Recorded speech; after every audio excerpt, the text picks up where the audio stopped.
Hi everyone, Ina Malay is here, and today we are talking about the behavioral patterns in a work.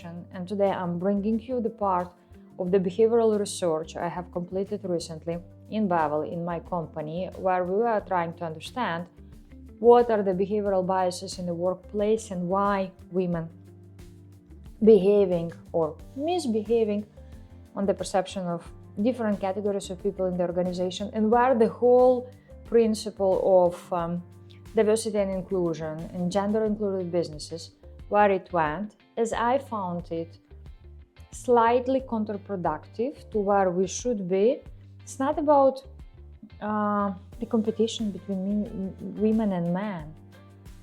It's about creating the gender-balanced environment where everyone is respected, where everyone is heard, and where everyone coming every day to the workplace, you have the right to feel your own self, right? So let's talk today about that, about how do we feel in the workplace, who we are as the human beings, and we will do the shift particularly towards women, as I'm specializing on female leadership, team dynamics, and particularly I'm shaping the executive women or women in leadership towards the role in the executive positions in the organizations.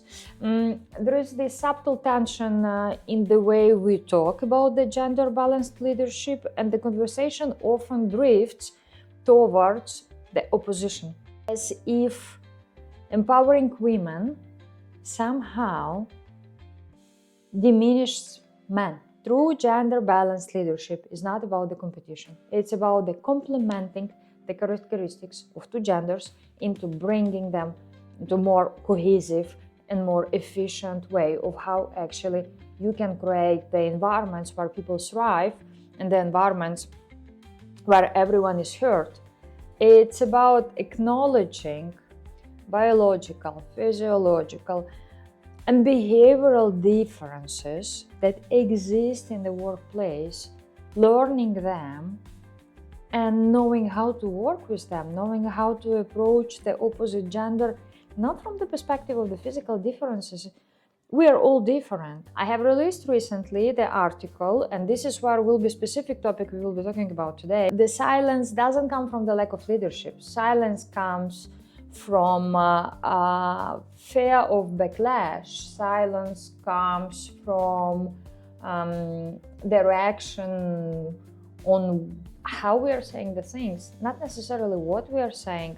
Silence comes because there is a level of microaggressions in the workplace.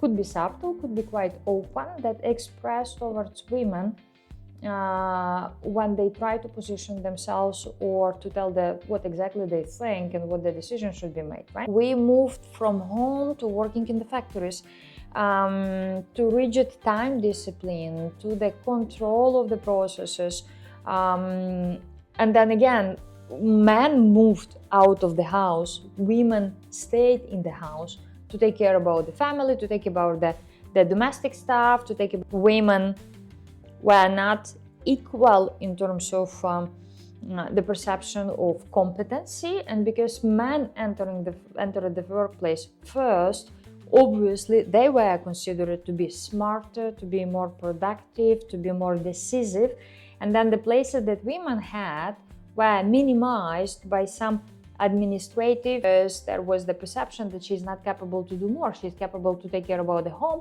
to take care about the kids, but when it comes to work, this is not her capacity. And this is where actually the organization started to be shaped in the alpha male centric type of leadership.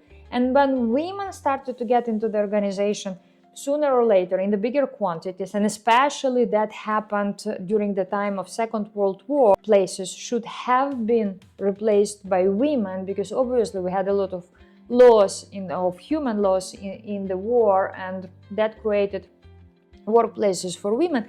Again, women were entering there on the basic jobs, and then we grew up the number of women in the workplace, the percentage of women that entered the workplace, but the workplace was still going through the evolution on the alpha dominate leadership patterns.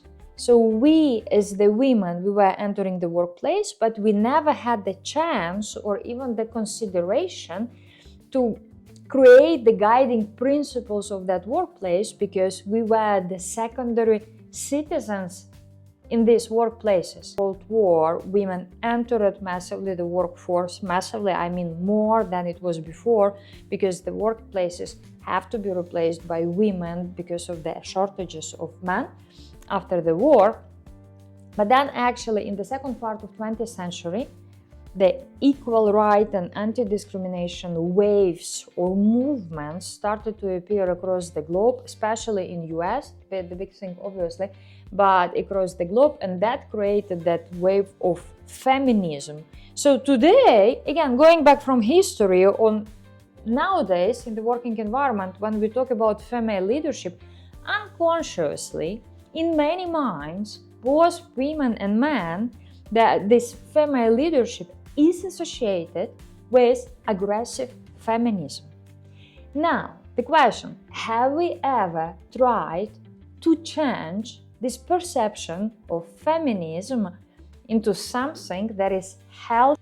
Men are afraid of women in the workplace, because when they do what they want to do or they have to do and they behave in their full capacity, many of them create this pattern of unhealthy feminism. Once they get to the executive roles, men are afraid of that as well. So there is one problem. Both women and men are saying when the executive woman goes into her new role, she becomes a disaster.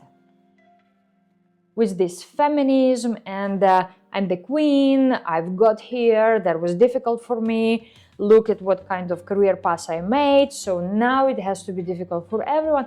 Horrible.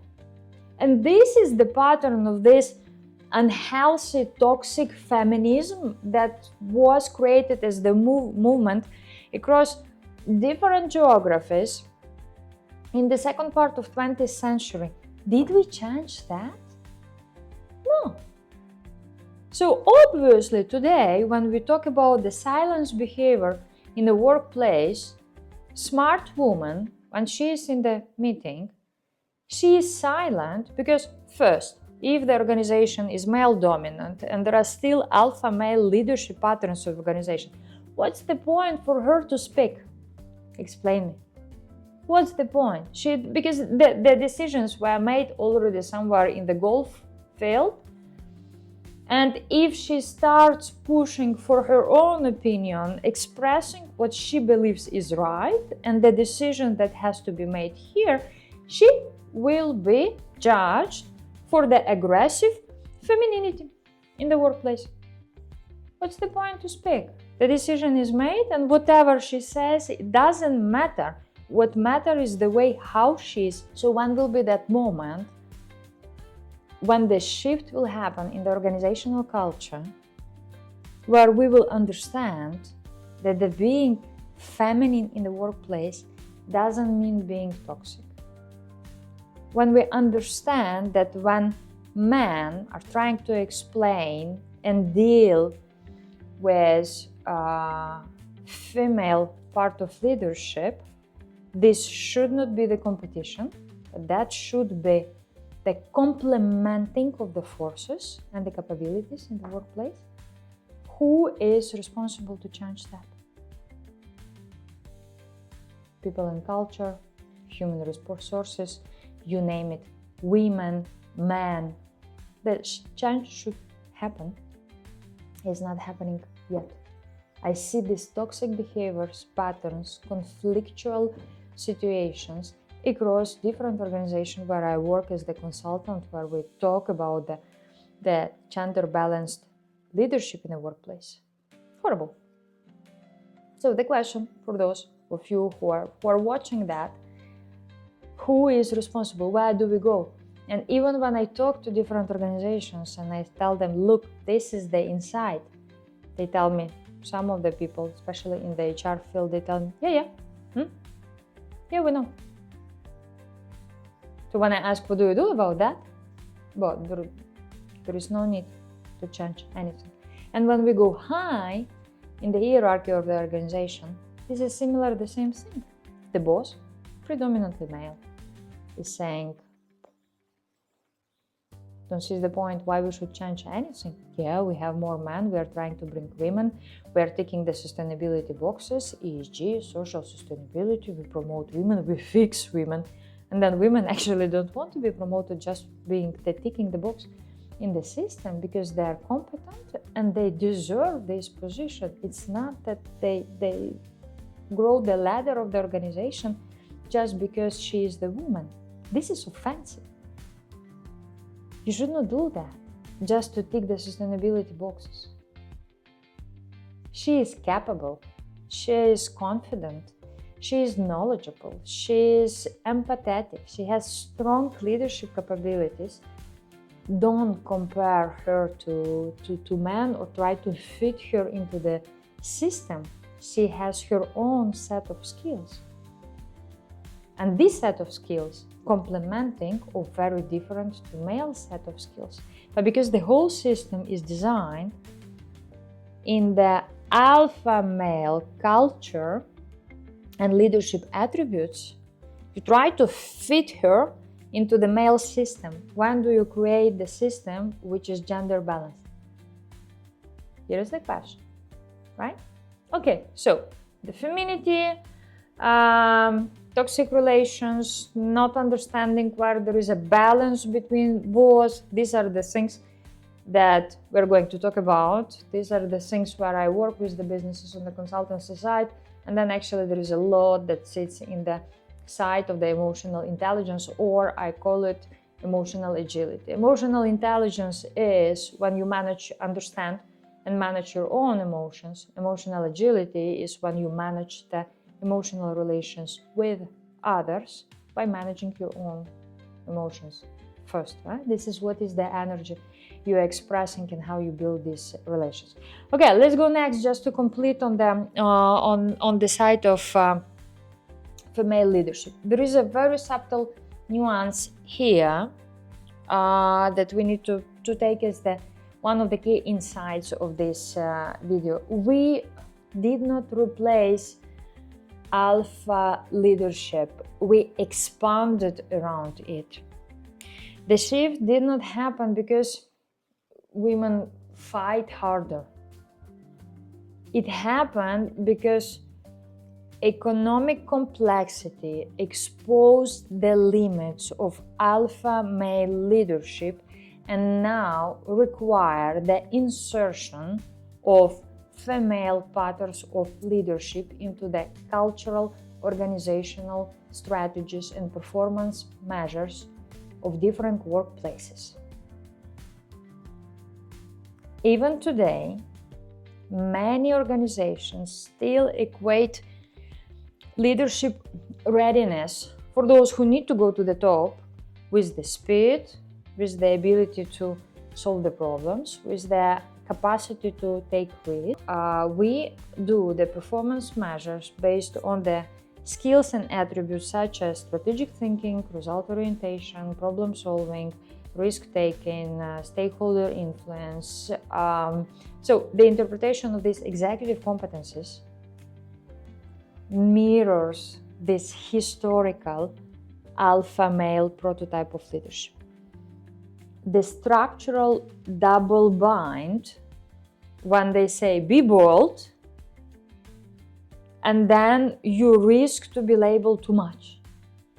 They said be careful not to be labeled, be careful, and then she risks being seen as not leadership material candidate and claimed to lack the leadership skills, not because they lack clarity, but because they anticipate consequences of being too much, of being not enough, being judged for something that someone is expecting from her, but not necessarily who she is and or for the competencies that she possesses.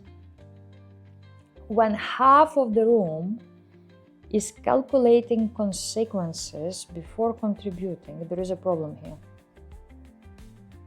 And the organization doesn't benefit from the full intelligence of the room. We say we need a gender balanced workplaces where we say 50% men, 50% women, and imagine that meeting room where the half of the room just decided to adopt the rationalized strategy of silence. Because judgment and backlash is coming. How do you deal with that? How do you change the organizational culture that women are heard and asked, have the ability to speak and not to being judged? The ability to speak and to be heard, not to be backlashed or feedback that you went too far, too pushy, too decisive, too aggressive, too arrogant. When there are no such words that are coming in front of the man, when they express exactly similar behavioral patterns. The message is identical. The things we are saying is absolutely same to what men are saying. And again, don't take me wrong, I'm not finger pointing here. I'm talking about the obvious things that are happening in the workplace every single day. And then the backlash comes together with the microaggression, subtle or open. It depends on the intelligence of the person. I don't want to talk. I don't want to speak there to be judged. What's the point? But why don't you implement the confidence training for men? Why only for women? Why do you think that women lack confidence? Some of them, yes. Why you never implement confidence training for men? And the solution is not to fix women. The solution is to redesign leadership environments that historically were designed for men. When and how you are going to make it designed for both genders, and finally, in terms of organizational structure, organizational culture, and the performance measurement, you make it gender inclusive by implementing female style of leadership as well. When you go to the workplace tomorrow, look at the women who are sitting in the meeting room, how open they are to speak, and see how men are reacting or how other women are reacting. I'm passionate about the behavioral science in the workplace. This is part of my job, the insights I'm bringing to the workplace to implement the new ways of organizational cultures, principles, and leadership patterns. And I do observe people, and it's fascinating to see the reactions, the patterns, and when you change these systems, or how people change together with the system.